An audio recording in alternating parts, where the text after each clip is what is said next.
I'm 11 years old when my father tells me that the parking lot smells a lot like marijuana. To say that I'm scandalized would be an understatement. You see, I was a prude love child of my middle school's DARE program, which means that I was taught that the minute you consume drugs, you become a very, very bad man.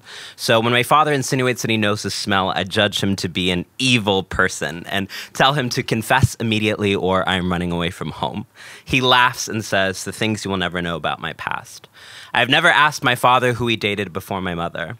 I've never asked him about his first kiss. I do not know what he hoped his life would look like or whether or not that came true. You see, there's this thing that happens when you call someone a father. He ceases to become a person and instead becomes a punchline for everything that you hate about yourself. He becomes a parable, a story that begins with your birth as if on that day, two new people are born.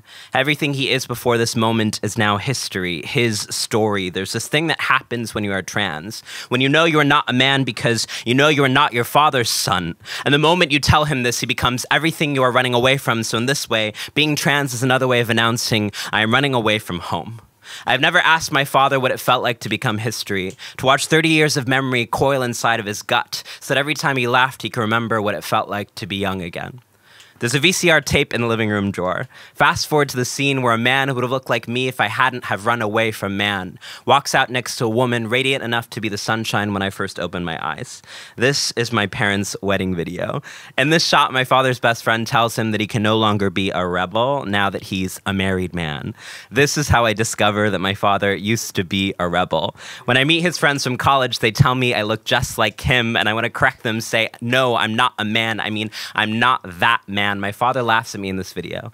The same way he will laugh 15 years later in a parking lot. The same way he laughs when I come home over break with words like justice and now, and he tells me that he believes in incremental change. So, of course, I accuse him of being apathetic and complicit, and he tells me that there's this thing that happens to your body when you grow older, when you begin to recognize that you are no longer invincible, which is, I think, my father's way of finally admitting that he was never invincible, that his hands were so sweaty from being afraid of all of the ways I began to look just like him that he could never quite hold on to me, which is, I think, my father's way of finally admitting there are things that I had to give up in order to have you. I gained the confidence to yell on the streets because I learned early on how to fight my father. I've been shouting at him for the past 10 years and calling it a relationship instead of a riot, because maybe that's my way of admitting that I see myself in the flames. And maybe that makes all the difference.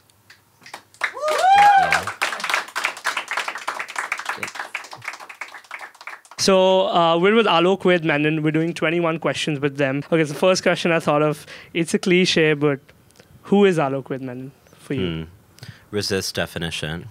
How were you as a child?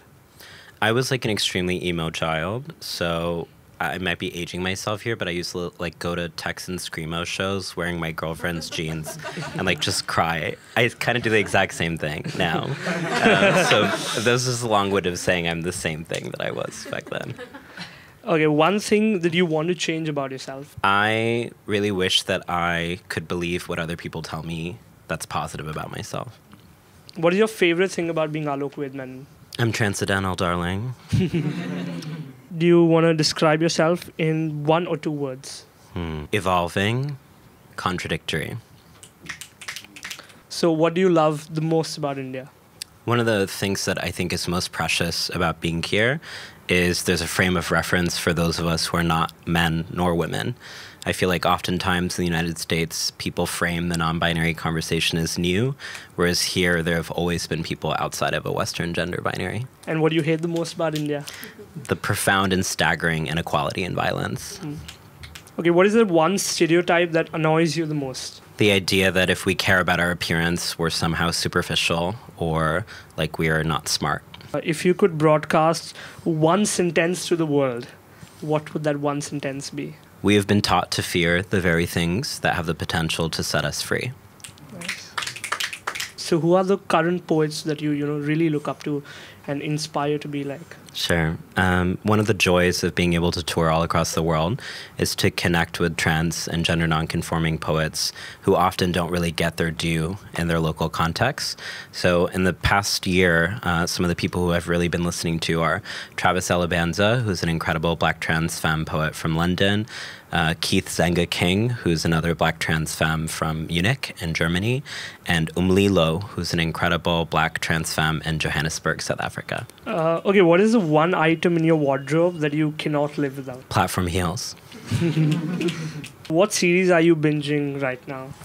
I totally just binged Liza Koshy's YouTube series, Liza On Demand. It was so funny. Okay, what is your most memorable Instagram post? I remember once I made a post where I was like wearing this outfit that I designed and my chest hair was frothing out, and I basically was like, my body hair doesn't compromise my femininity.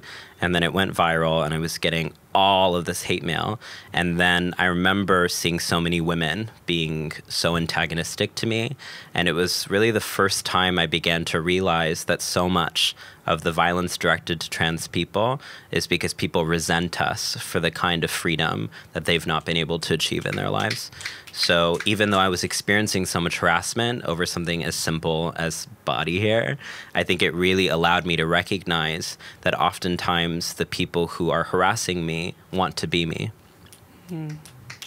What was your most embarrassing social media moment that you would want to like erase? So the problem with being emo when I was like 12 or 13 is that was also when like internet blogging was like a thing. So I literally had a Zanga called Emo Icons XX.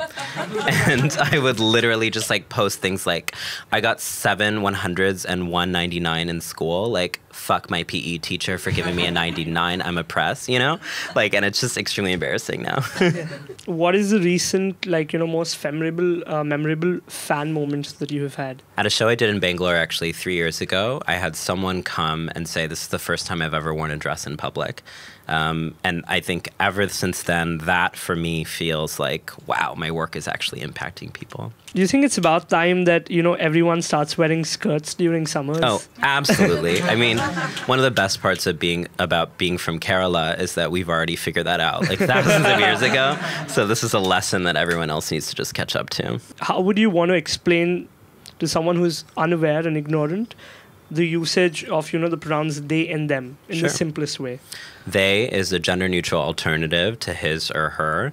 You might think that it's plural, but actually it can be used as a singular pronoun. And a sentence that's, where do they get their boots? And I'm not going to tell you. Tell us more about your Avril Lavigne obsession. Okay, so I think Avril Lavigne is a prophet of our times, you know? She has managed to do what I've wanted to do my entire career, which is to generate a kind of angst that is so universal, it applies to all forms of trauma. Like, that's what white cis women are able to do in our culture right now. But when I think about what I want to do as a career goals, is to be able to be that angsty. Okay, what do you think is the biggest concern to the LGBT community? Murder. 2018 was one of the most murderous years for trans people in the world. Some estimates suggest that almost every 32 hours a trans woman or gender nonconforming person is murdered. So we're still fighting for the basic ability to exist in public. And I think that feels like the most important. The 21st question is, what is the last poem that made you cry? I was recently binge watching videos on YouTube, but not a series, of Dinez Smith's book, Don't Call Us Dead, and some of the recitations that they did from that. And I was in my feelings. Thank you so much, Alok. This was Thank you. really fun.